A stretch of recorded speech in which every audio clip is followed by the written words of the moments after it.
And I'm going to attach it in a second. But let me show you the tools that you need to have. You need to have this wooden knife. This one's made of bamboo, but whatever. It has this sharp point at the one end. Okay, there's some that look a little different from this, but the main point is that it has this point, this 45-ish degree angle. Also, this pin tool, the sharp pointy needle tool, pin tool, call it what you want. And then you also want to have a wire tool that looks like this mostly. It's fishing line and washers from the hardware store. And then a small sponge. Don't try to throw with a big sponge, or I wouldn't recommend it. Have a nice small sponge, okay? And then a water pail. The water buckets are up there. If you don't know where the tools are in here, ask me or ask one of your classmates. A lot of your classmates in here know where everything is, or they should. Okay? And when I have this wheel here, sometimes it'll have these bolts on the wheel head. This is called the wheel head. The bolts are called bat pins. If it has these bat pins, please do not make a pot on this unless you have a bat. Because this could break your finger, okay? Ow. So put a bat on there if it has bat pins on there, okay? And if it doesn't have bat pins, you don't need a bat, okay? Okay. So I put the bat on, since I have bat pins on the wheel, and I take this bit of clay, and I'm gonna say, hey neighbors, watch out, I'm about to make a really loud noise. And then I go like that. I slam the clay down onto the wheel head or the bat, because the first thing I wanna do is get this clay attached. I do not want it to move. If it goes flying off, it'll get all on Fraser, and I don't want to do that. Fraser's a nice guy, okay? All right, so even if he wasn't nice, I still don't want to throw clay, okay?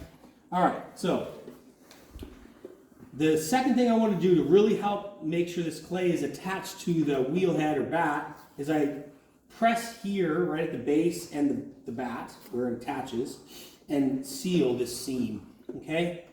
Now I'm trying to move it. It's stuck. Good. That's what I want. I want it to be stuck on there. Okay? Right, Sarah? Right, Sarah? Yeah.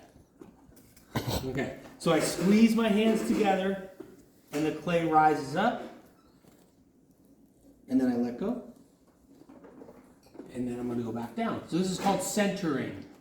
Centering. The hardest part about this whole process is centering. So my first teacher, Liz, taught me about the claw and the hammer. Thank you, Liz. Press down and in. Really important. I'm sitting really close, okay? I'm not here. I'm close. And my legs are touching this splash pan, this round thing here, okay? And the reason for that is, that's good posture there, Andrew. So the reason for this is I can use my legs. My forearms are resting on my legs because I'm way stronger when I'm using more of my body. Makes sense, right? So I squeeze my hands together and the clay rises up. And my hands rise with it. It's called coning up because I'm making it into a cone shape. And I'm doing this thing called the hammer and claw to make it go back down. It doesn't look like maybe I'm pressing hard. I am. And I'm using the force of the wheel spinning to help me. Okay? So once it looks like this, it's centered. It's not wobbling. Right, Lachlan? Yeah. Right? But what if it looks like that? Then I squeeze my hands together. And I gently let go. And then I press back down. Don't forget to breathe. It's important. Okay, so come over here for this part, will you? Thank you. So the next thing I want to do is I want to make a hole in the middle because it's centered. If you're not sure if your pots are centered, say, hey, Mr. Lyons, is this centered? I might say yes. I'll probably say no, not yet. But that's okay. This isn't a sprint. This is a marathon. Think long term. No rush, okay? You have to be good at this right away. So I make a hole with my thumb. Stop. And I press down with my two fingers. Stop. the wheel is spinning when I add my fingers and when I pull them away. I don't have the wheel stop and then add. The wheel is spinning and then I add my hands, my fingers. So now that I've drilled down, there's about this much clay at the base. Now I want to make this wider. So how I do that is I pull down towards myself, slow the wheel down a little bit, made it a little wider. I kind of made this little donut or a bagel, which is a word I don't know how to say very well. People make fun of how I say bagel, but it's like a donut. Do we all know what a donut is? Yep. I hope so. I'm not saying eat them, I'm just saying you know what it is. Okay, so press down with this tool here, make it flat. This is called a rib. This is called a rib.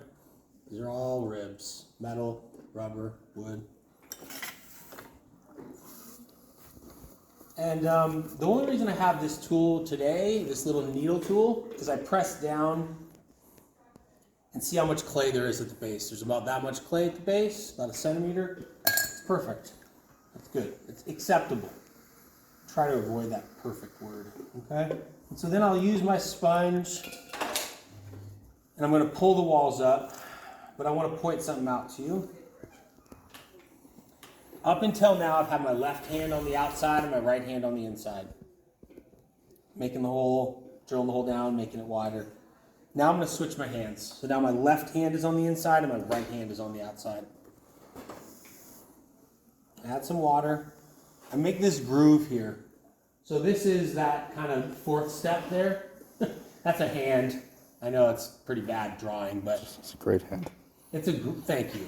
I think he's being sarcastic. That's the hand. So there's a groove, making this groove here. And the reason I do that, so that my pointer finger, the tip of my pointer finger can fit underneath, and I can pull the walls up. Pinch.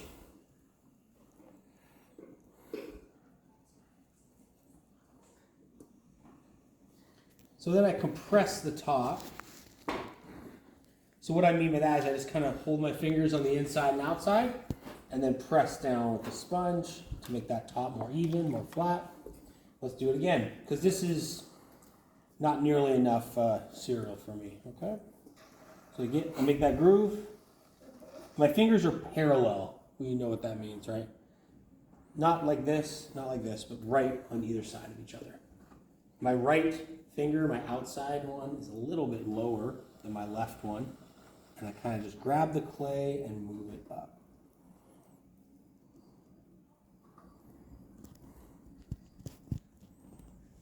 Real gently and gradually. And then I get to the top and I gently let go and then I compress the top.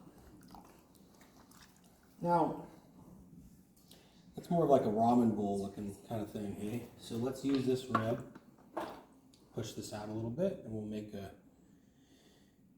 acceptable, decent bowl. Good enough for Brentonians.